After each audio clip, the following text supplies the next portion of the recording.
আমরা এখন দেখব কীভাবে এশিয়ান ইন্টারন্যাশনাল ইউনিভার্সিটিতে স্টুডেন্ট লগ ইন করা যায়। এর জন্য প্রথমে আমাদের যেতে হবে aiu.edu.in। এটা হলো এশিয়ান ইন্টারন্যাশনাল ইউনিভার্সিটির ওয়েবসাইট। এখানে গিয়ে আমরা দেখো হাওয়ার উপরে আছে student log in. Student log in click করে পরে নতুন একটা পেজ খুলবে। এখানে ইনরোলমেন্ট নাম, ইউজার আইডি আর পাসওয়ার্ড হিসেবে ডেট অফ বার্থ এই দুটো দিতে হবে। ইউজার নেম হবে সবার প্রথমে ইউজার নেম হবে স্টুডেন্টের রেজিস্ট্রেশন নাম্বার, যেটা ইউনিভার্সিটি থেকে স্টুডেন্ট পেয়েছে ওদের আই কার্ডে থাকবে, তার মধ্যেই থাকবে। তো আমি একজনের দিচ্ছি।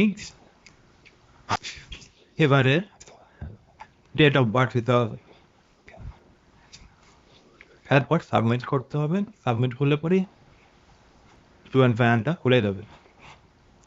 এখান থেকে স্টুডেন্ট প্রোফাইল দেখতে পারবে, এক্সাম ফর্ম ফিল আপ করতে পারবে এবং পরীক্ষার সময় কোশ্চেনারি যখন আসবে সেটা আসবে এখান থেকে, আর সেখান থেকে রেজাল্টও দিতে পারে।